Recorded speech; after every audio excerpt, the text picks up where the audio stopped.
it is an isolated place where they don't allow any journalist to go in freely and leave freely. He spent 6 months with the Ogaden Liberation Front and freely moved around, documented what was going on, and presented to the world. So this article was one of his articles when he was talking about how I would suggest anybody who have a chance to Google that and know a little bit about what was going on in the silence and the silent people of Ogaden. Matthew was earlier saying that in the Ogaden region, it said that nobody is going to that area. No Canadian will go over there.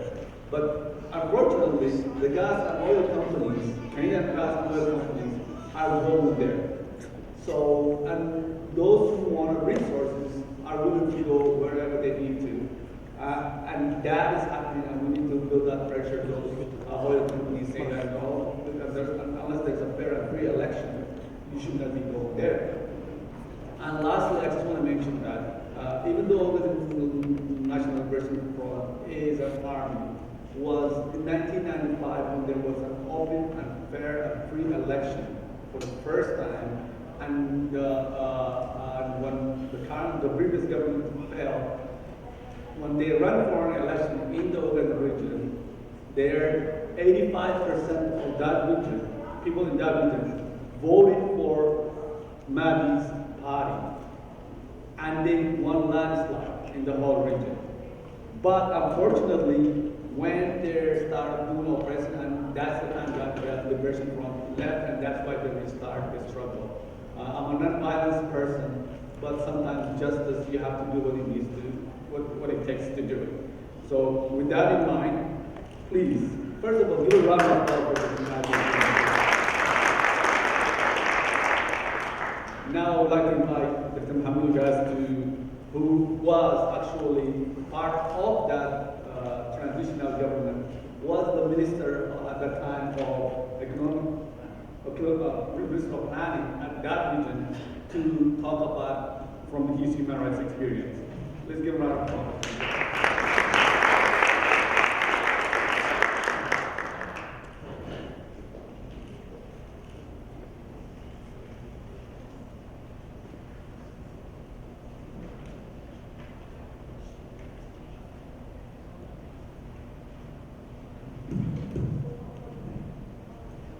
Good morning, all of you. Assalamu alaikum.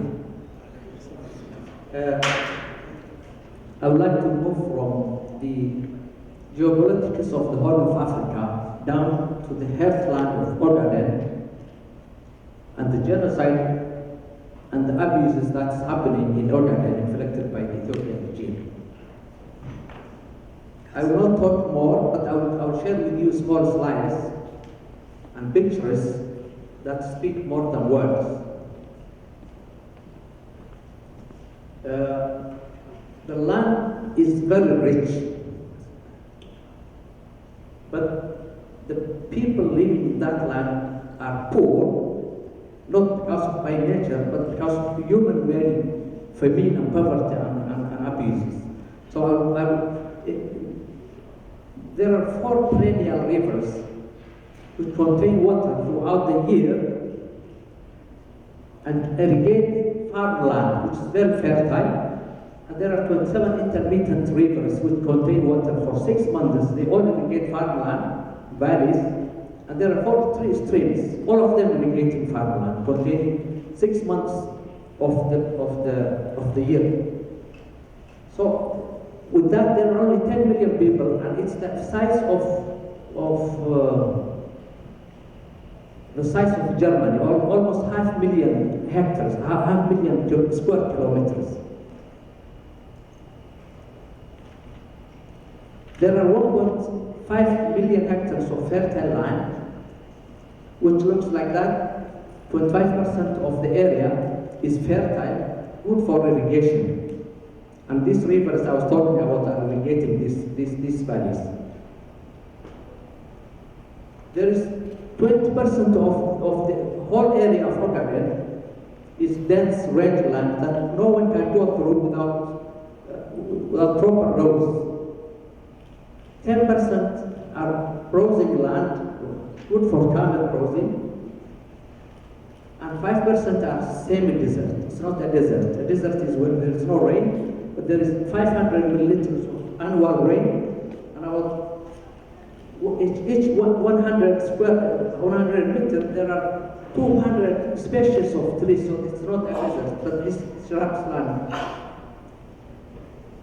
There are 2 million camels, 8 million goats, 10 million sheep, 6 million cattle. That's all about the natural resource. And let's see what there are 22 blocks of gas field in the Ogaden. 25 of them were given to companies, oil companies.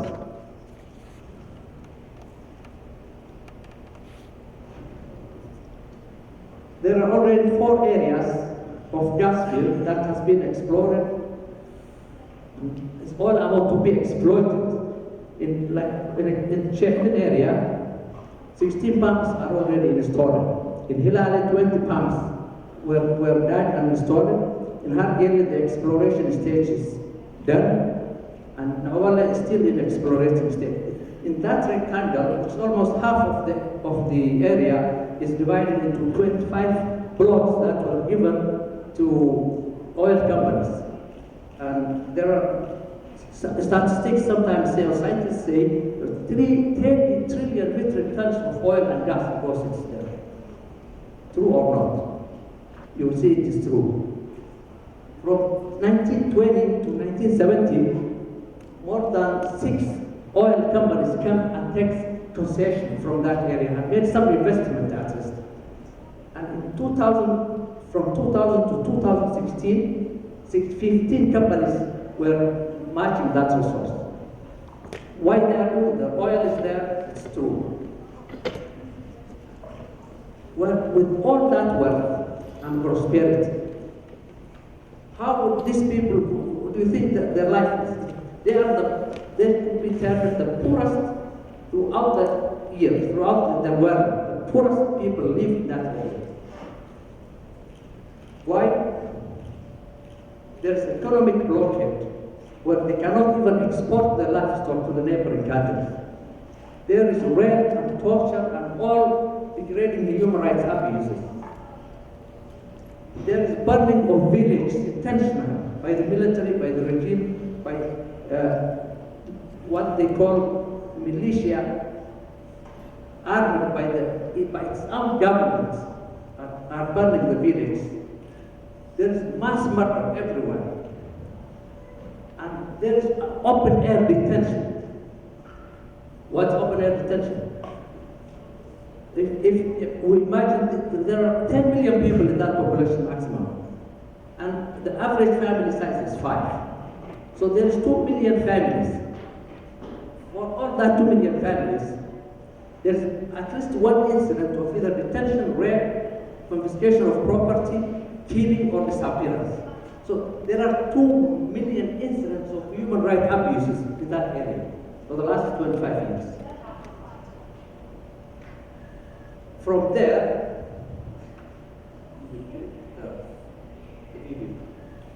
I'm going to share small videos that the world of journalists and other human rights groups are witnessing, each 5, 1, 2, 3, 1, 2 minutes.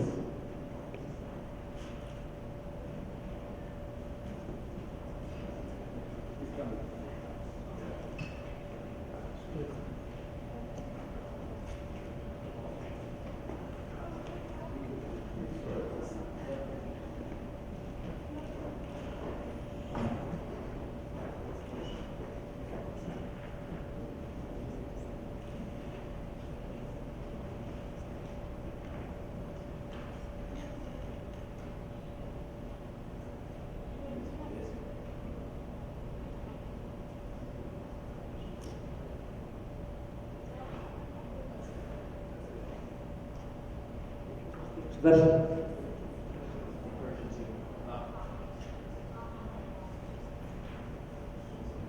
I wish you hear from Human Rights Watch what they were saying, but there's a technical problem that's not playing. Human Rights Watch is one of the prestigious organizations about the human rights, based in Washington, but they are based in East Africa, and they move and go. They try to intervene. They have access in the area, but they were denied several times. They met several refugees from Ogaden in Yemen, Somalia, in Ethiopia, I mean in the neighboring countries like Kenya. Some of those victims of rape and human rights abuse are right with us in this hall now. There are hundreds, thousands of them which flee to the neighboring countries. When they take refugees to the neighboring countries, they can't register their identity as from Ogaden region, from Ogaden. Why? They are afraid of the neighboring countries to deport them back to Ethiopia, and it happened several times. Almost every month, there are tens, 20s of them deported back to Ethiopia. What do? They register as Somali refugees. And there are thousands of refugees in Edmonton with us, but almost all of them are registered as Somali refugees, not registered from Ethiopian refugees. So this organization, which is the human rights, is witnessing the genocide that was inflicted in the Ogaden by the Ethiopian regime intentionally, just to be empowered. And they are given millions of dollars by the West. Let's go to the next slide.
The Ogaden, a region of Somalia, has been a source of conflict since the area was ceded to Ethiopia by the British in 1954. Somalia has twice unsuccessfully fought wars with Ethiopia to get it back. The Ethiopian government has banned aid agencies and journalists from accessing the region. And as we speak, there are reports of famine and genocide in the area. This week, Africa Today focuses on the Ogaden, asking, is the $7 billion of Western aid to Ethiopia helping to fuel genocide? The Prime Minister of Ethiopia, Meles Zenawi, has been accused of genocide in Ethiopia's Somali region, Ogaden. The region has been experiencing severe droughts with millions facing famine. Mr. Zenawi's government has barred most aid agencies from operating there. The International Red Cross also expressed its frustration after it was denied a license to do relief work in the region. Most of Ogaden's people are of the Somali ethnic group, and critics believe this is the reason for the region's isolation by the Ethiopian government. They also believe Western aid of about $7 billion a year has strengthened Mr. Zenawi's cause, while these allies have turned a blind eye on the alleged genocide. This week, Africa Today looks at the role the West is playing in funding the regime and whether the funds are fueling the genocide in Ogaden. And the $7 billion funded by the West Ethiopian government regime is clearly, their intention might not be to destroy and abuse those people, but there's no controlling mechanism, there's no conditionality, there's no monitoring. They don't know where it goes, they are not asking. But this money is being used to kill and abuse these people. And one example, from 10 regions in Ethiopia, Ogaden is one of them. There is one large-scale project which is funded by DFID, the development funding from the UK.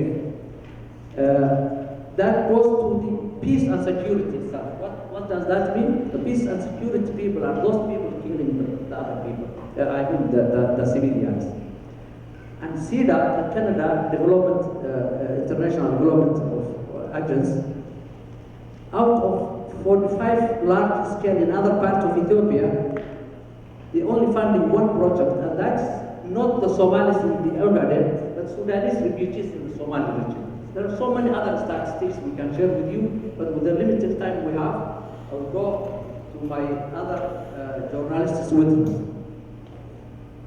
He is the center of an enormous aid to arms diversion scandal. I mean, something like $6 billion a year, according to the latest reports I've seen, is funneled to the Maxamuud regime to keep him in power there and enforce the interests of the IMF and the World Bank in that part of the world. So I think it's pretty much they pay off Maxamuud, and he does what they want him to, like invade Somalia, invade Eritrea like 10 years ago.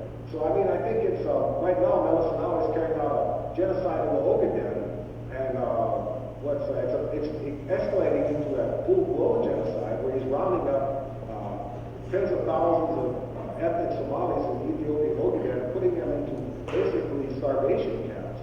The expression is, if you can't catch the fish, meaning the Ogaden rebels, you drain the lake, and that's what he's doing. He's accelerating the Ogaden genocide, and the purpose of all that is just basically to keep Maxamuud in power so he can protect imperial American interests of Pax Americana in the Horn of Africa, which is one of the most strategic areas in the world. All the trade between Asia and Europe passes through the Horn of Africa every day. So the Americans have got Maxamuud there, protecting the bank's interest for them. If you can't kill the fish, drain the lake. Is that possible? That's the strategy in Ethiopia. And the West is funding because of their own interests. And what's that interest? No, we are the West. We are the taxpayers of this money. We are here to talk about the tax we pay should go properly into a monitoring system that goes down to the needy people, not to kill them, not to abuse the money we pay. And I'm here today to transfer that knowledge to you and share the sympathy and plight of our people and say, let's take action, let's educate our scholars, our civilians, our society. In order that the weapon they have is the money that the West is giving. And that money is what we are giving. It's our taxpayers' money. So that's my message. But I have some lines of recommendations that I will share during the question and answer period. Time is over. Thank you.